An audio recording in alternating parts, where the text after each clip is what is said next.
Welcome everyone. Welcome to this Spring Boot 2 web applications talk. Before we start, I'd just like to ask one question, maybe two. Who's using Spring Boot already? Good. Wow. Okay, so some of you, have you already tried the Spring Boot 2 milestones by any chance? Okay, that's 5%. Yeah. So this session will be about Spring Boot 2 and the new features that you can expect.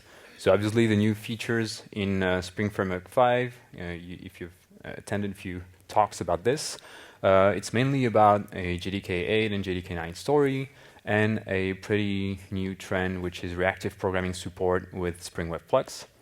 Spring WebFlux is a new web framework that is now within Spring Framework.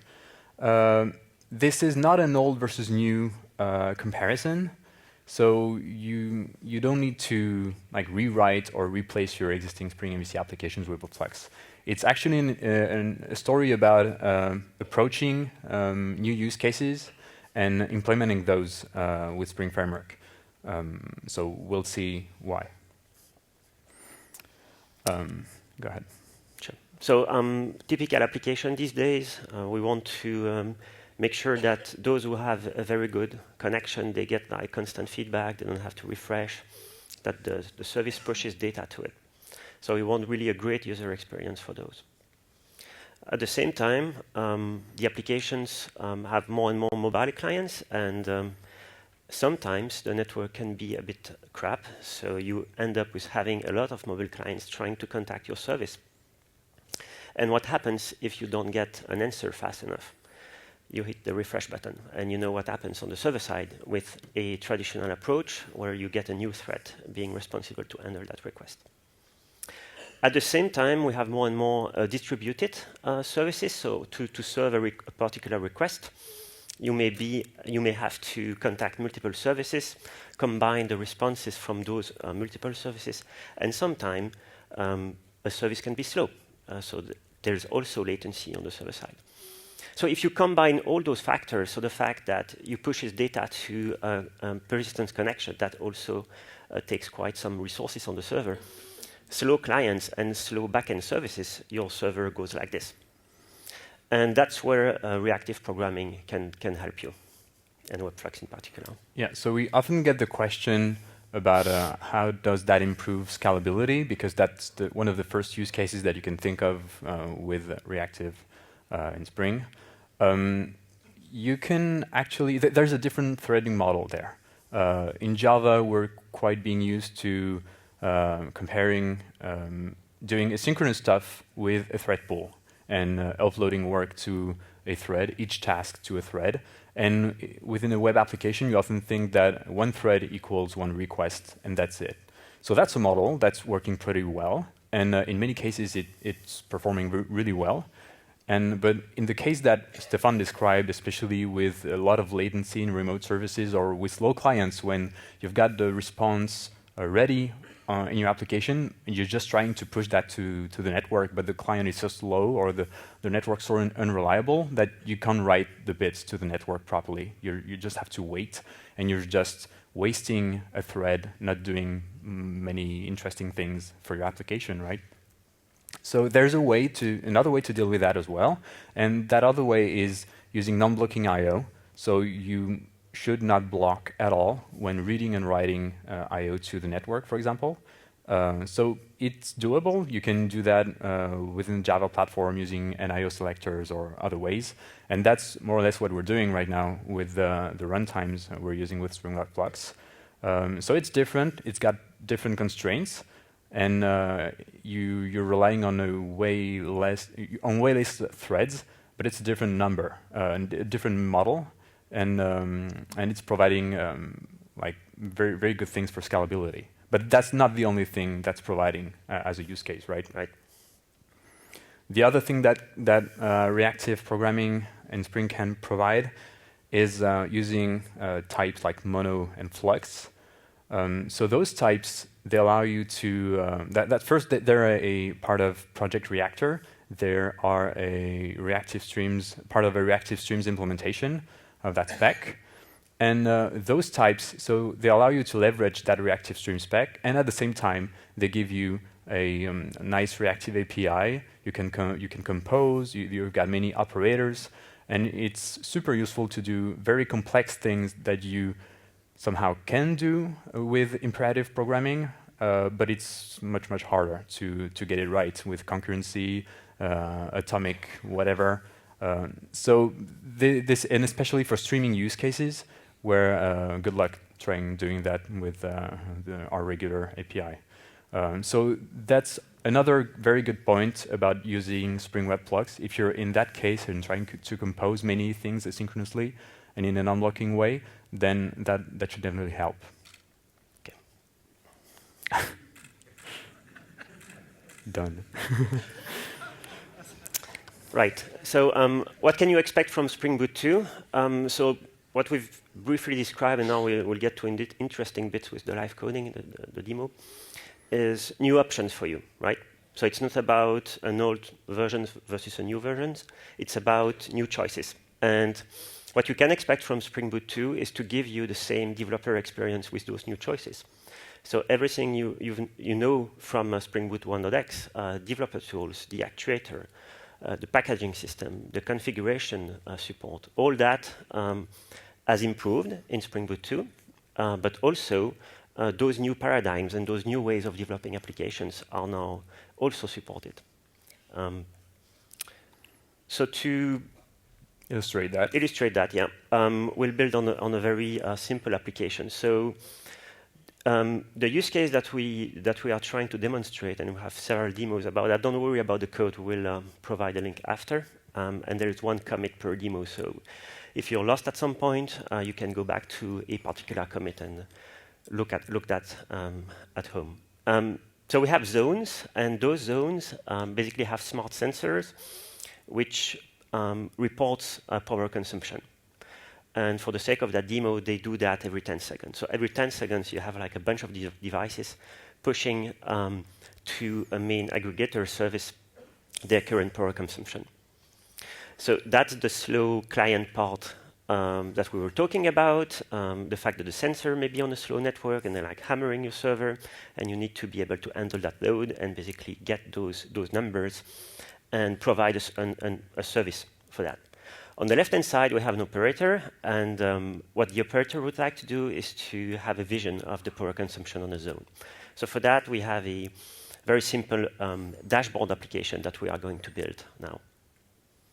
Yeah, that dashboard application will process that data, persist it, and present a nice dashboard with graphs and all to the operator. Yeah, so now we've got data streaming from that aggregator application. So all the data coming from all the sensors every 10 or so seconds. So you get device ID, the current power used by that sensor, timestamp, and the zone. So urban 2, and we've got what? Financial 1. Financial 1, urban 1, I think. So think about like those. So when it stops, there's a pause there. That's just because all the devices have reported their consumption for the current period, and we need to wait for the next window to actually get the data. And that's an app which is running locally on 8080, and we are going to use that, considering that it's a remote service, and we want to get that data in our dashboard application and compose the data and do something with it. Right. So let's maybe start that thing. So the aggregator is working already. We've seen the data streaming from it, and now we're starting the dashboard application where we started a few things there, but we'll implement it together as well. Right. So the first piece, and that's one of the new things in Spring Framework 5, is the new web client API, so a reactive web client. If you've used REST template in the past in your Spring Boot application, you know you have a REST template builder you can inject, and then you'll get all kinds of nice things done for you, like converters being registered automatically, the right HTTP connection factory, etc. So we have the same. You have the same with the new web client API. You can inject a builder. Spring Boot will configure that for you. And what we do here is we're basically defining what the web client should do. So it's not doing anything there. You're basically defining a pipeline. So connecting to our service on 8080, the same URI as the one we were using, and basically asking basically retrieving stream of JSON and giving back a flux of that object. And unlike REST template, in that case, we're dealing with an infinite stream of data. That's the important part, right? Right. And that is an operator in Reactor. You can apply to any flux, right? And it's very powerful if you need to actually process the data in multiple places, or if you have multiple clients actually requiring that data. So share is really an easy and effective way of doing multicast. By applying that operator and returning that data, you can actually subscribe many times to the same flux of data, and only one remote connection to that service will occur. So let's say now that I'm using let's say we're using that pipeline and we expose that in our web client, web interface, and you have 10,000 clients actually hitting the server. It's not going to issue 10,000 requests to the backend service, only one. And when a new browser will come in, it will actually connect to the existing sources.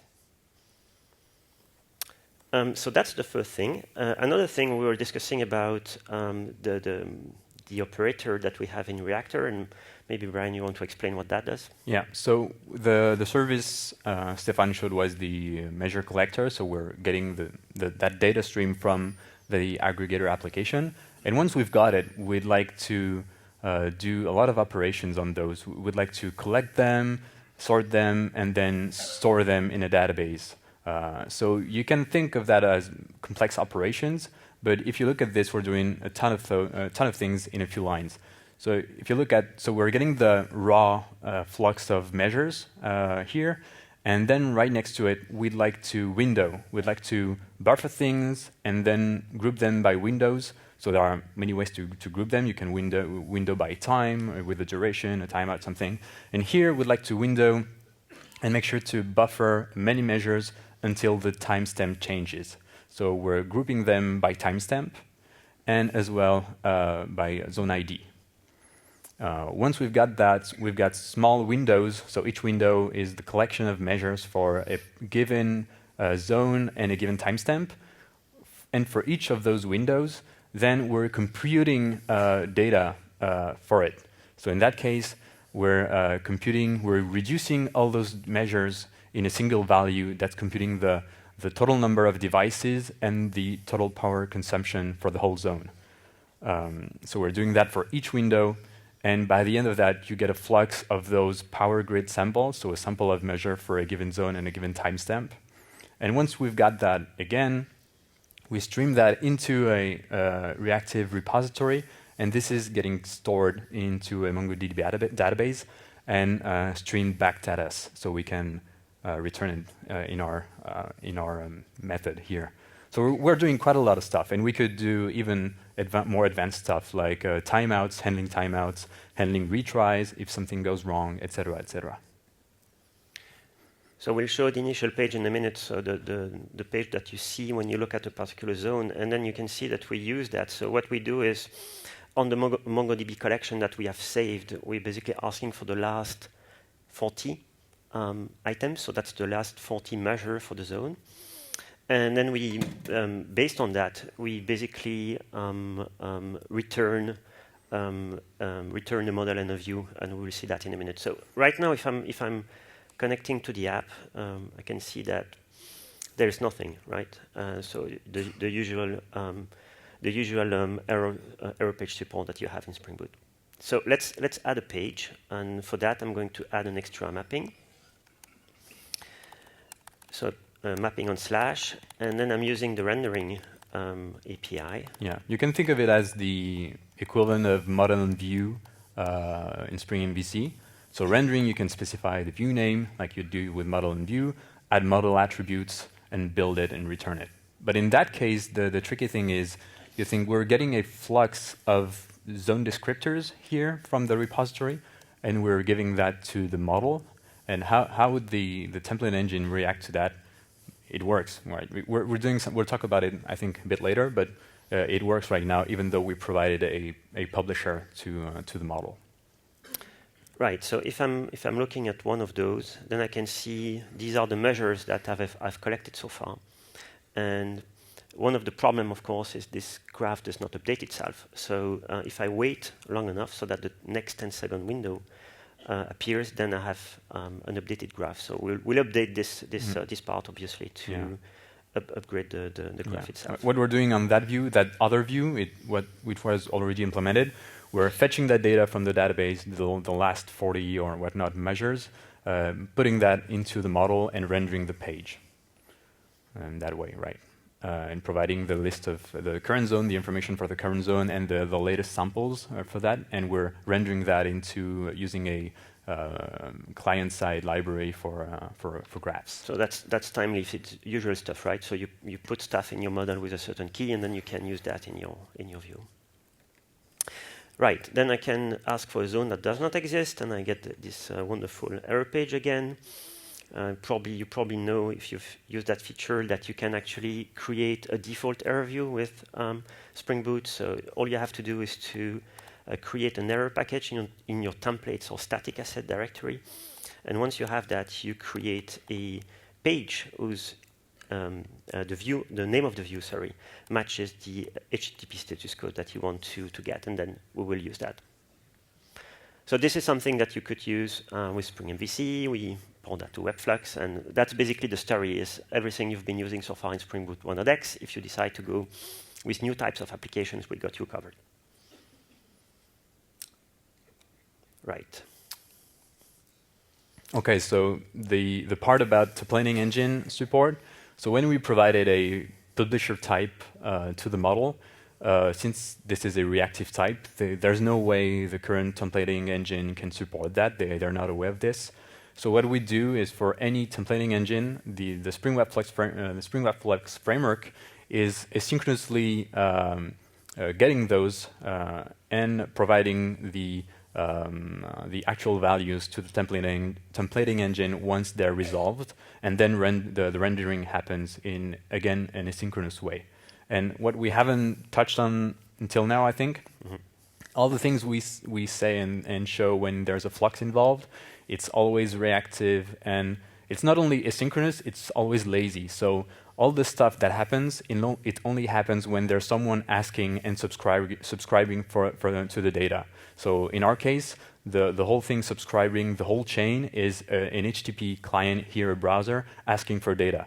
So on the framework side, we're kind of building a pipeline of data, fetching things from remote services and all, but things happen only when there's something asking for it. So it's not just asynchronous and callbacks, it's reactive, right?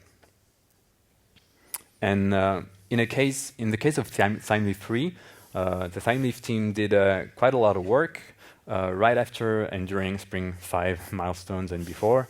They did quite a lot, and they saw that reactive could be an interesting feature for a templating engine. So what they did two things. First, they added a chunked mode, which is actually configuring some kind of flushing strategy to your templating engine. So it's plugging with the Thymeleaf Spring add-on they're developing. So instead of rendering the whole page and then writing to the network or flushing whatnot, they're flushing in a progressive way. So you can configure like flush every 5K bytes or something. So you can make sure that the template that you're rendering is being flushed regularly and sent to the HTTP client. So that can be useful, especially if you've got big pages or if you're looking into progressive rendering on the client side. That's a neat feature. There's also something even more interesting, which is the data-driven mode. So remember when we were giving that publisher to the model? There's a different way to do that. You can give that in a special way to the templating engine and ask the templating engine to render that publisher of here samples or values or whatnot, render them in as fragments, as HTML fragments, and render the whole thing as a server-send event stream. So we'll see that. We'll make that clear during the demo. Hopefully. Yeah. There's also Spring Data. So Spring Data K is the first major release since its inception in 2009, which give the team a chance to review some of the decisions they've made. So there is plenty of stuff besides reactive. So there is support of reactive for store now, Redis, MongoDB, Couchbase, and Cassandra. But they've also improved the programming model quite a lot. So you have, for instance, support for nullable parameters. So if you have a query and you flag one of the parameters as nullable, then the parameter can be optional that way. You can also use optional if you want. So there's plenty of new options you can use when you define your queries on your repository interfaces. As we've mentioned, well, we didn't really mention explicitly, but if you build that kind of app, it has to be reactive end-to-end, right? So it has to be reactive from the moment where the framework is reading the byte from the request up to the moment where we're actually writing the response to the client. So the tools that you're going to choose are going to have a high decision point of whether or not this is a good fit for you. Data store access is obviously very important, so we got you covered with Spring Data. There's also Spring Security and many other part of the portfolio that are switching to this world, so you can expect that with the tools that you are using today. One more thing also that we are going to demo actually now is the support of infinite stream. So with the tailable cursor support in MongoDB. So basically the idea is you issue a query and you keep the connection open. And when there are new elements matching your search criteria, they get pushed to you. Right. So let's start with that one, maybe. Yeah. So in the current view, we'd like to have that graph, but have it updated automatically when we're looking at the dashboard. So for that, we need to have that view, but on the client side as well, the browser should connect to some kind of service-send event endpoint, which is streaming that new data, and the browser should get that data and push it to the graph to add the new data points as they are coming. So for that, we are creating a new method in our repository. So we're looking for data for a given zone ID and a given date. So basically, what we are going to say is, give me the data as from this minute, so the current minute, so that you don't get data from the past because you don't care about that, right? Since we already draw the graph with the 40 last measure that we have. So the application will keep a connection open to the database, and the database will just stream data with a cursor as it's being persisted to the data store. So we're getting the data as soon as it's hitting the data store. So we can expose that as server-sent event actually very easily. So let's see. I need to filter on zone. Right. So that's probably a path variable there. Yeah. Okay. So let's create a new endpoint. Get mapping with a given path of zone ID. That's our thing, and let's call that updates. And we produce a server-sent event. Yeah. That's the media type text event stream. Yeah. Right. So the return type, as usual, response body to indicate that this is not something that we need to resolve as a view, but that's actually the body of the response. Right. So let's see. So now, when someone is asking for that data, we need to get the current time. So we're resetting the current time to 0 seconds, making sure we're in the right zone offset. And then we're asking the repository, give us all the data that you've got from that instance onwards. And we're just returning that, and WebFlux will do the rest. Right, so if I have updates there, we need to wait a while because we have this 10-second window. A few seconds. What you will see is basically one line, and every 10 seconds, yeah, that's the one, and every 10 seconds, well, more or less, since we push new data to the MongoDB collection, it will be pushed as well in the reply, as you can see here.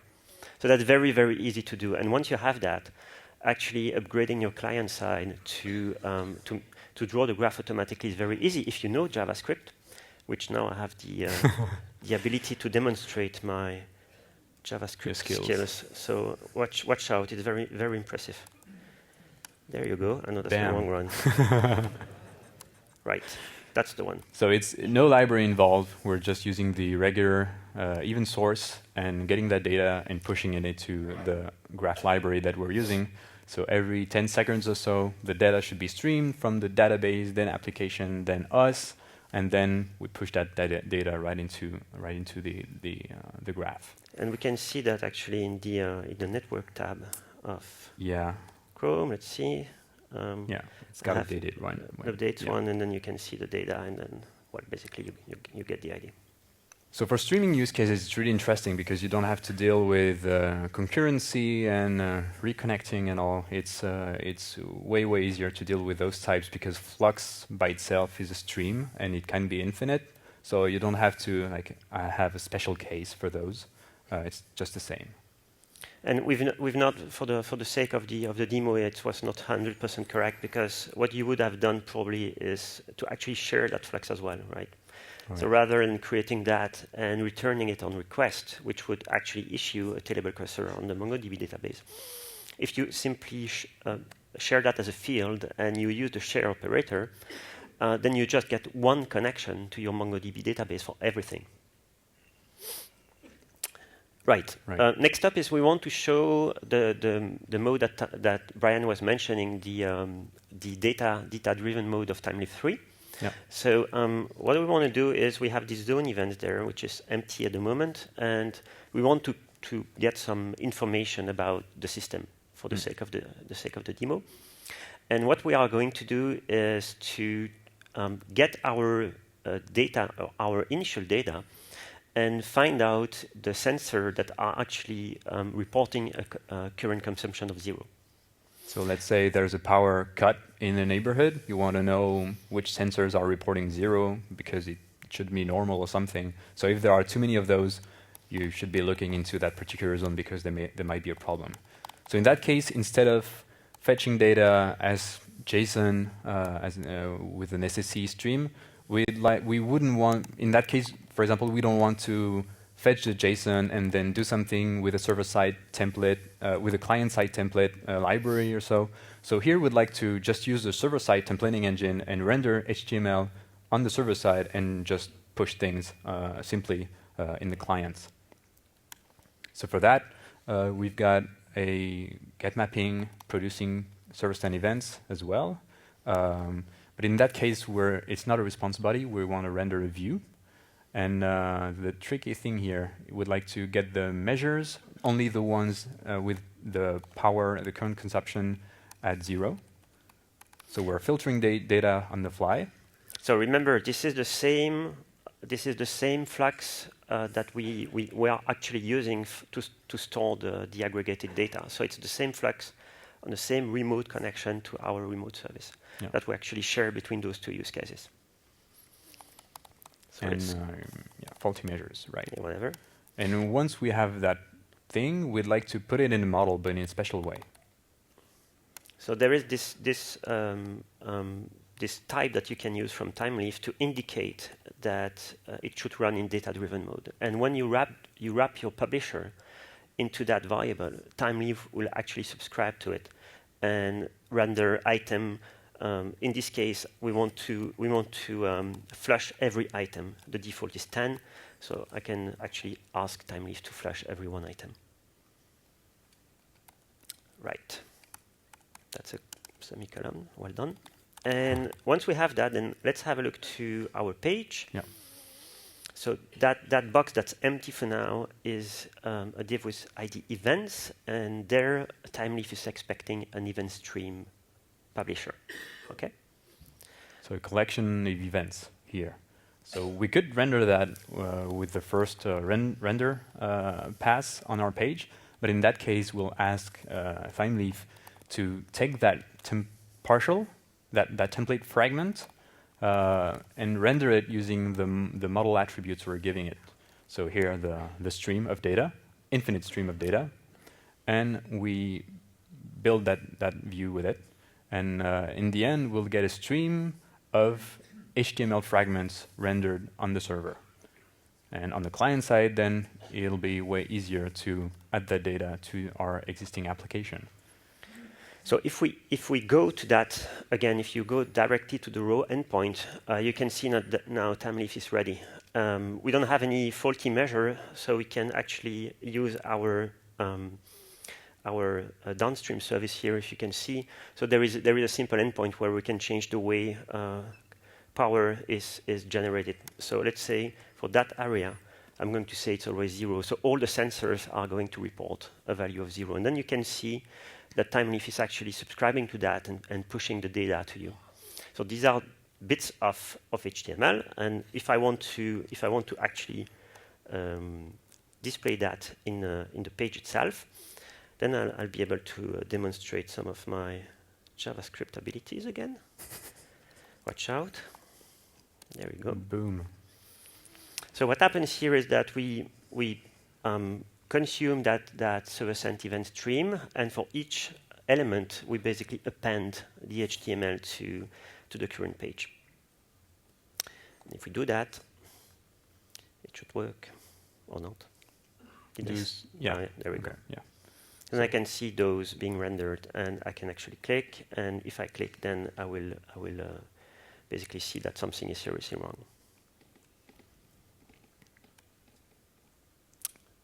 And back. Cool. Right. In order to build those features, there is plenty of things that Spring Boot does that we had to reconsider, simply because they were completely tied to the Servlet API or tied to the Spring MVC model. One of those is the Actuator. If you've used that, these are a set of. So you can use that with JMX if you don't have a web application for one. But if you are using a web application, then we automatically expose MVC endpoints that you can invoke to get some information about your configuration, the status of your application, some information about the service, tracing, heap dump, etc., etc. So we had to basically find a way to redesign those features in such a way that it runs with WebFlux. And remember, it needs to be reactive end-to-end, so we have to take that into account. So what we've done is we've built a new model for defining those endpoints that it's not related to the Servlet API anymore, which gives us the ability to deploy them with Spring MVC and Spring WebFlux, but also Jersey. And if you are using Spring Boot with JAX-RS, we support Jersey, so we have Spring Boot Actuator running natively on Jersey now. If you use a different implementation, the code that's actually required to support that is very, very small. It's really about registering resources programmatically. So if you have that kind of API, and most JAX-RS implementations do, you can also support other implementations. Spring Boot 2 is also a chance for us to revisit some of the decisions that we've made. If you use the Earth endpoint, you know it's a bit weird because there is two use cases. One is you want external monitoring system to know if the app is up, and you don't want them to see the details. So you can configure it in such a way that if you don't have the credentials, you only see the status. But you, as a privileged user, you want to see the details. And others would like to see always the details, even though there's security. So it was a bit awkward. So we've decided to move that into two separate endpoints. So now we have a status endpoint that only show the status, and the Earth endpoint always show all the details. Another thing we've been working on quite heavily is the new security auto configuration in Spring Boot 2. So if in Spring Boot 1, you know that we have auto configuration for your app, so your endpoints basically, auto configuration for the actuator and stuff that you can put in the middle. And to know the security configuration of your app, it may be a bit harder because you have to look at multiple places potentially. So we've decided to go away from that and just have one basic Spring security auto configuration in case you don't do anything, so that your application is secured by default. And as soon as you express an opinion, then we will back off completely, which gives you the impression that you have to implement everything yourself, and hopefully this simple proves the opposite. So what we've done as well is providing a set of helpers that allow you to define the security for the Spring Boot related pieces very easily. So in that case, I want to say that status and info are available for everyone. I want to say that all the other endpoints, regardless of how many endpoints you have, whether they are enabled or not, it doesn't matter, needs to have the role actuator.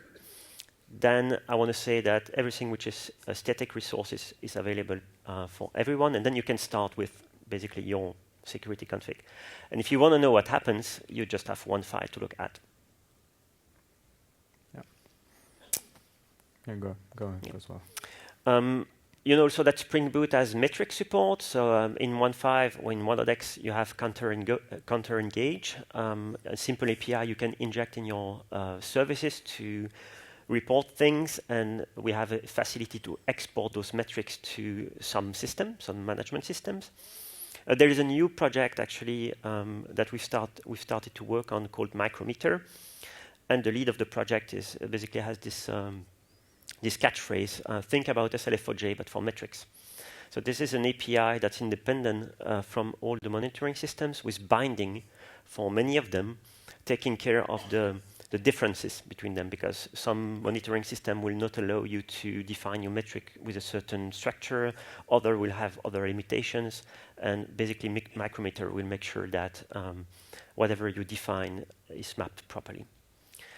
A major change as well is the way metrics are defined. So right now, metrics are defined hierarchically. So for instance, if you want to check how many times a request has been made on a certain endpoint with a status 200, you would have something like http://server.request.200.path, and then the value of the counter.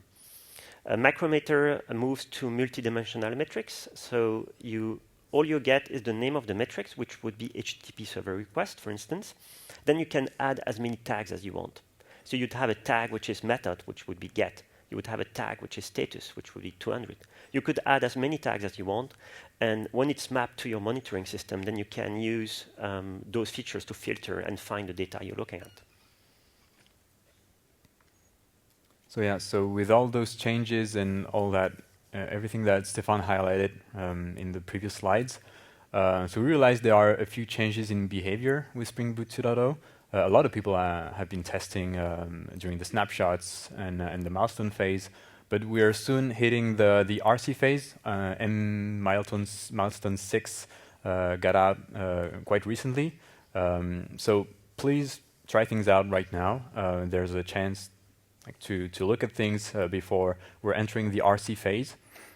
We've written consistent release notes for every milestone, and we're currently working on a migration guide to give an overview on all the changes. So just so you can try things, just go ahead, go and start a Spring.io, and you can select the latest 2.0 milestone, and that's where you can raise feedback on our Gitter channel or in issues. That will be super useful. And with that, let's have a look at Actuator in 2.0. Okay. So I need to add a new dependency to get that in. Hello.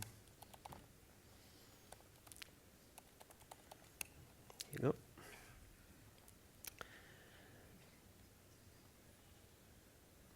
Right. Okay, now that we've got the starter, as you've described, you don't get all the actuators exposed out of the box. Right, so we can look at status, for instance. Okay, I have my application is up, info, don't have anything right now. Then I can go to environment, and then boom, it's not there. So the reason why it's not there is because we don't have any. There's nothing that would. Well, actually, you would expose potentially sensitive data. So there is many things you can do. You can enable endpoints individually, or you can decide to actually override the default. The default for web exposure is false. You can put it true. That's true and not false. And if you do that, you're basically expressing an opinion as you always do, and you get a consistent result. So one thing which is interesting also in 2.0 is if you look at the values of this app, you can see that there is a property source for the file I just edited, and for that key there is an extra parameter now for each key, which is the origin. And the origin tells you exactly where the value is defined. So that's line 40, character 31. And if you have good eyes, you can see right below, that's 431. So the idea with this is that we want to work with ID developers to give you some kind of links within the ID so that you can directly jump to exactly the place you're looking at. Mm-hmm. If we are looking at the narrowed endpoint, so you can also ask the environment for a specific key, then we have a new format where you can know which property source actually contributed to the value, what the value is, and all the property sources that are actually in the system. In this case, there's only one value, but if you've defined that key in two places and you don't really understand what happens and why your system is behaving that way, you can have a look to this and realize that maybe you pass a system properties and you forgot or something like that. It's quite useful.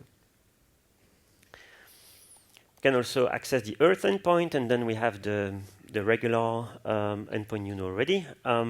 One thing we should note there is we have all the usual Earth indicator which may block actually.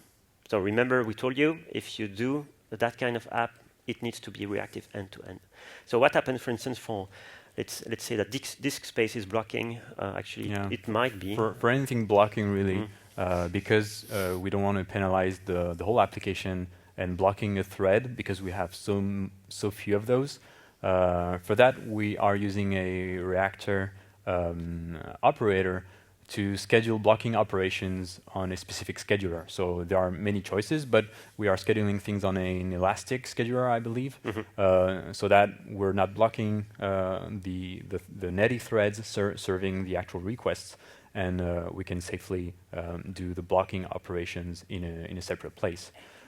So obviously the reactive, if you've got, for example, here a reactive driver, we won't do that in the blocking way. We'll do that like natively in a reactive way, if available. And let's actually show that in practice. So if you want to build your own Earth indicator, you know that you can implement Earth indicator and just basically write some logic that will actually check whether or not the subsystem you're looking at is working properly. If you do that in a reactive-based application, the chances that you are actually using a publisher yourself is very high. So you need a way to actually express that. What we've done is we've added reactive specific contracts for those things. So let's show a metric aggregator Earth indicator. Right, that's a really long name. And that one is actually a reactive Earth indicator. So that's the reactive specific callback interface I was talking about. And there you can actually return a mono of Earth. So you can create a pipeline, whatever pipeline you have in mind, to check that the system is working, and we will actually execute that. So the Earth endpoint is reactive, and we also use in those cases reactor features. So if you have like 10 or 12 Earth indicators, we actually ask reactor to run them concurrently if the current load allows it. So we just say, okay, just execute that and combine the results and give that back to us, and we push the JSON based on the outcome. Right, so I should have a new metric aggregator there. Cool. Status up. If I shut down the service, it will be down. Well, the usual stuff, right? Okay, so we were talking to you about choices, so maybe we can have a quick look to the backend services that we haven't been showing much of a code. So it's again, it's something that generates random data, so it's not super interesting. But what we want to show you is a different way to configure your web application. And one of them is to, rather than using controller-based, annotation-based controller, is to define your routes programmatically. So what you can do is you can expose a router function as a bean. Spring Boot will detect that. And then you can use a new API in Spring Framework 5 to define your routes. And so that's basically a predicates. Those are very simple, but you can make them as complex as you want. And then basically the function that's going to service that request. If we look at the Firehose, for instance, it's taking a server request, returning a response, and there you can use the new web functional API that we call WebFlux.fn to service the request. Another thing, remember I told you about these endpoints that allows us to change the minimum value and the maximum value for the generation. It's actually a custom actuator endpoint. So for the sake of the demo, we've done that. Probably would have created a regular controller for this. So this is the programming model. You basically define a new endpoint zones, then you can create operations, and we will use that. And that API allows us to deploy that to WebFlux, WebMVC, Jersey, JMX. Yeah, totally web framework agnostic. You don't need to write separate operations for each. I think that's it. Yeah. So we have 4 minutes for questions. What the unit test support for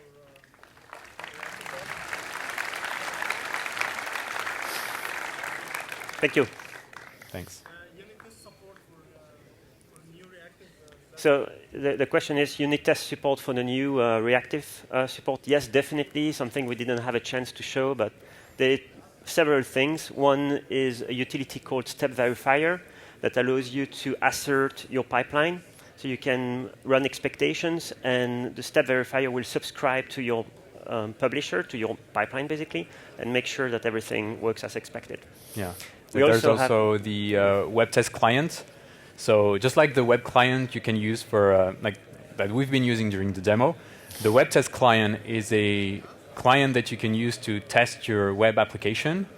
The nice thing that I really like about it is that you can test your application with that client and test it with the same API in both ways, just the setup slightly changes.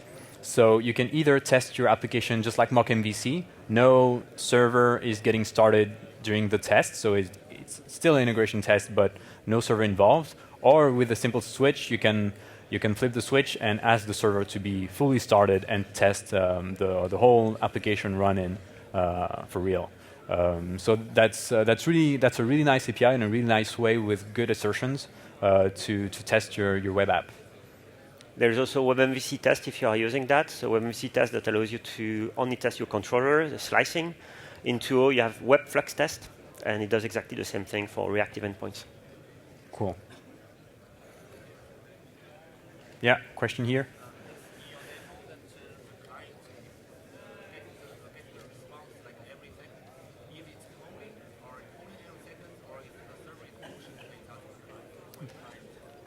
Okay. The question is, during the demo, we used the web client to get data from the aggregator service, and we were getting data every second that was streaming.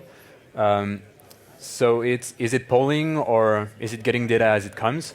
So it is a persistent connection to the remote server, and we're getting data as it comes. We're not polling, we're not retrying or so. It's a persistent connection, and we're getting data streaming. The web browser. Oh, the web browser? It's the same thing. Same thing. That's a server-send event. That's a persistent connection between the browser and the server. In the browser, the server pushes new data as it comes in, and the browser reads that and reacts. It's a bit like WebSocket, but it's only one way. WebSocket is a bit more involved. You can choose your own protocol on top of WebSocket. You could use Stomp or something else, and it's two-way communication. You could stream data up to the server, but in that case, it's just streaming server to client.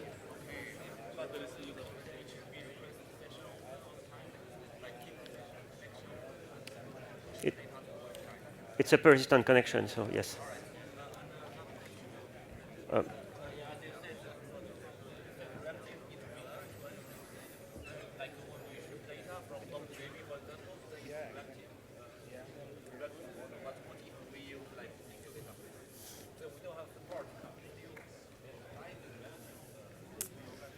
So that's the dreaded question about JDBC and reactive. Since there's no reactive driver currently with JDBC, there's no clean way of doing that. So you could, in theory, schedule that on a separate scheduler like we did with the health indicators, but you'd be losing like most of the scalability and the back pressure and everything. So there is an initiative, reactive JDBC, that they've announced at Java 1. Asynchronous, I think that's the asynchronous driver for JDBC. They don't call that reactive JDBC? I thought. I'm not sure, to be honest. Anyway, so we need to wait for that to make a move. Actually, there's nothing we can do. The API underneath is blocking. Yeah.